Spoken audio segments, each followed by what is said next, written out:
दतिया उपचुनाव में लगातार सियासत गरमा रही है। देखिए, वोटिंग तो हो गई, नतीजे आने बाकी है, लेकिन नतीजों के पहले बयानबाजी का दौर शुरू हो चुका है। उम्मीदवार दामोदर यादव, जो आजाद पार्टी के उम्मीदवार थे, उन्होंने बड़ा आरोप लगा दिया। उन्होंने कहा कि नरोत्तम की पसंद से कांग्रेस उम्मीदवार तय हुआ। नरोत्तम के कहने पर घनश्याम को टिकट मिला। नरोत्तम मिश्रा को लेकर अब गंभीर सवाल उठाए हैं।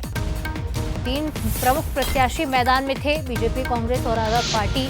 और अब आजाद पार्टी के प्रत्याशी का यह कहना है कि नरोत्तम मिश्रा ने बताया कि कांग्रेस से कौन सा कैंडिडेट उतरेगा। ये बेहद ही गंभीर आरोप है। हालांकि इनका आधार क्या है, ये तो आजाद पार्टी के नेता जानते हैं, लेकिन दतिया में अब नतीजों से पहले बयानबाजी ने तूल पकड़ लिया है।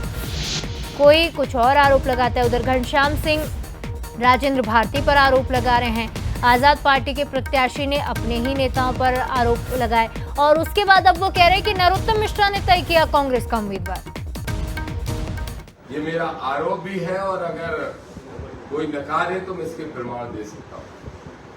कांग्रेस का प्रत्याशी कांग्रेस का नहीं बल्कि नरोत्तम मिश्रा का प्रत्याशी था, लेकिन जैसे ही नरोत्तम मिश्रा का खुद का टिकट कटता है तो फिर नरोत्तम मिश्रा से पूछा जाता है इस कांग्रेस के द्वारा कि अब किसको टिकट दिया जाए, और फिर नरोत्तम मिश्रा के कहने पे नरोत्तम मिश्रा के तनखैया घनश्याम सिंह को टिकट दिया जाता है। तो देखिए, दामोदर यादव को आपने सुना, जो आजाद समाज पार्टी के प्रत्याशी थे। दतिया उपचुनाव में मैदान में उतरे, दतिया के दंगल में मैदान में उतरे, लेकिन अब अजीबोगरीब दावे कर रहे हैं। ये कह रहे हैं कि डॉक्टर नरोत्तम मिश्रा ने अपना टिकट कटने के बाद कांग्रेस को बताया, यानी कांग्रेस ने आकर पूछा नरोत्तम मिश्रा से, जो बीजेपी के हैं, उनसे ये पूछा जाता है कि हम कांग्रेस में कौन सा उम्मीदवार उतारे।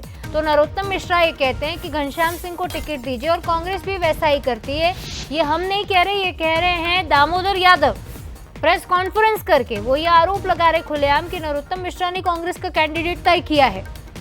अब कई तरह के सवाल उठते हैं कि अब सीधे जान लेते हैं। इस खबर पर ज्यादा बातचीत करेंगे, जानकारी लेंगे। हमारे साथ एग्जीक्यूटिव एडिटर मनोज सैनी जी जुड़ रहे हैं।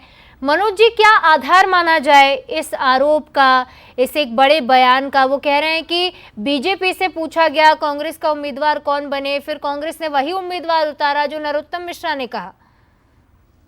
देखिए, दामोदर यादव के तमाम तरह के बयान, तमाम तरह के आरोप वो लगा रहे हैं, गंभीर आरोप भी लगा रहे हैं, लेकिन इससे ये समझ आ रहा है कि दामोदर यादव खुद तो कमजोर पड़ ही गए।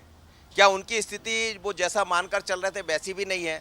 अब ये आरोप लगाना कि कांग्रेस का टिकट घनश्याम सिंह का डॉक्टर नरोत्तम मिश्रा से दिया गया, तो क्या कांग्रेस इतनी कमजोर हो गई थी कि उसको भारतीय जनता पार्टी के नेता से पूछना पड़ रहा है? क्या इसके पीछे, जैसा दामोदर यादव कह रहे हैं कि दोनों की बहुत अच्छी मित्रता रही, क्या वो वजह रही है? लेकिन ये भी सच है कि घनश्याम सिंह चुनाव नहीं लड़ना चाहते थे, ऐसी खबरें थी। लेकिन जैसे ही ये पता लगा कि डॉक्टर नरोत्तम मिश्रा का टिकट कट गया है, तो फिर वो चुनाव लड़ने को राजी हो गए और चुनाव मैदान में दिखाई भी दिए। लेकिन मुझे नहीं लगता है कि डॉक्टर नरोत्तम मिश्रा से ये पूछा गया होगा। पर दामोदर यादव ने जो आरोप लगाए हैं, इससे ये समझ आ रहा है कि जब तक परिणाम नहीं आएंगे तो वह कई तरह के आरोप प्रत्यारोप देखने को मिलते रहेंगे। और ये भी बता रहा है कि ना तो कांग्रेस वहाँ पे मजबूत है, ना दामोदर यादव। निश्चित तौर पर, और कई तरह से ये बयान ये भी बताते हैं कि प्रासंगिकता बनाए रखने की कोशिश कर रहे हैं दामोदर यादव, लगातार इस तरह के आरोप लगाकर और इस तरह की बयानबाजी करके। बहरहाल, तमाम अपडेट और विश्लेषण के लिए आपका बहुत शुक्रिया।